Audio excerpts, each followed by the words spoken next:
ലേവ്യരുടെ പുസ്തകത്തിൽ നിന്നുള്ള വായന. അധ്യായം 6.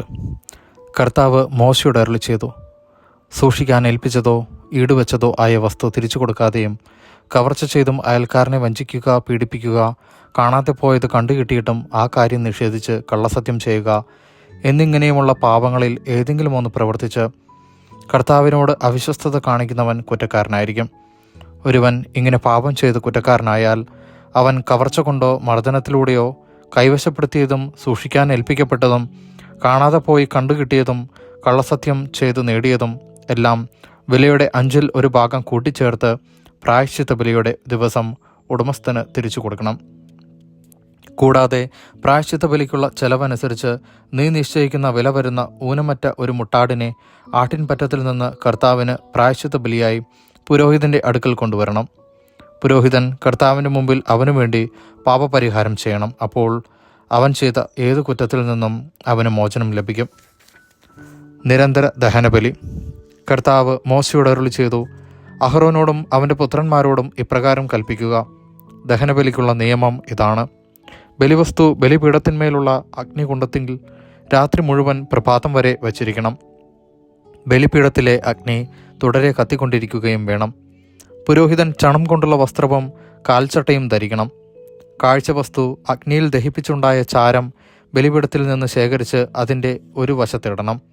അതിനുശേഷം വസ്ത്രം മാറി വേറെ വസ്ത്രം ധരിച്ച് ചാരം പാളയത്തിന് വെളിയിൽ ശുചിയായ സ്ഥലത്തേക്ക് കൊണ്ടുപോകണം. ബലിപീഠത്തിലെ അഗ്നി കത്തിക്കൊണ്ടിരിക്കണം, അത് കെട്ടുപോകരുത്. ദിവസവും രാവിലെ പുരോഹിതൻ അതിൽ വിറക് അടുക്കുകയും അതിന്മേൽ ദഹനബലി വസ്തു ക്രമത്തിൽ നിരത്തുകയും സമാധാന ബലിക്കായുള്ള മേധസ് ദഹിപ്പിക്കുകയും വേണം. ബലിപീഠത്തിലെ അഗ്നി നിരന്തരം കത്തിക്കൊണ്ടിരിക്കണം, അത് കെട്ടുപോകരുത്. ധാന്യബലി. ധാന്യബലിയുടെ നിയമം ഇതാണ്.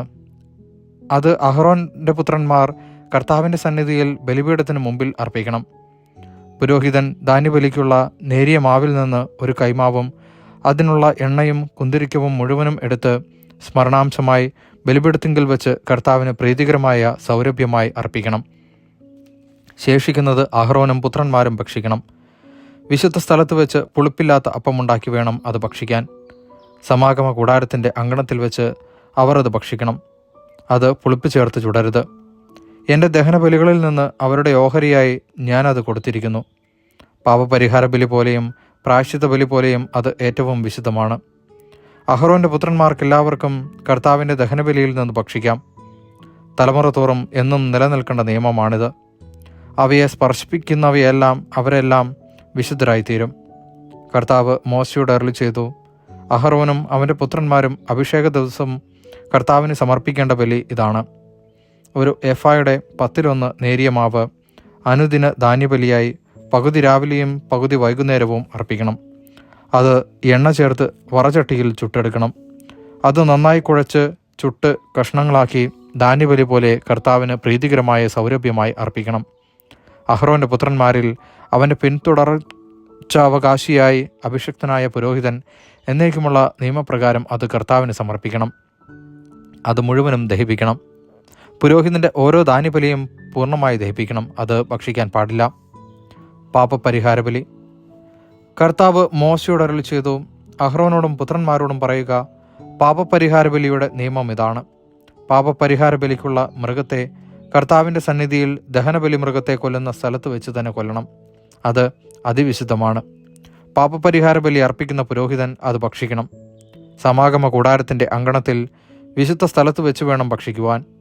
അതിൻ്റെ മാംസത്തിൽ തൊടുന്നവരെല്ലാം വിശുദ്ധരായിത്തീരും.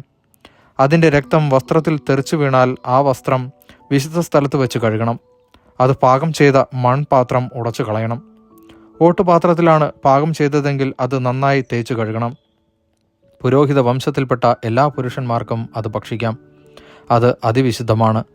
എന്നാൽ വിശുദ്ധ സ്ഥലത്ത് വെച്ച് പാപപരിഹാര കർമ്മം നടത്താൻ ബലിമൃഗത്തിൻ്റെ രക്തം സമാഗമ കൂടാരത്തിങ്കിലേക്ക് കൊണ്ടുവന്നിട്ടുണ്ടെങ്കിൽ ആ ബലിമൃഗത്തെ ഭക്ഷിക്കരുത്, അതിനെ അഗ്നിയിൽ ദഹിപ്പിക്കണം. ദൈവവചനമാണ് നാം കേട്ടത്.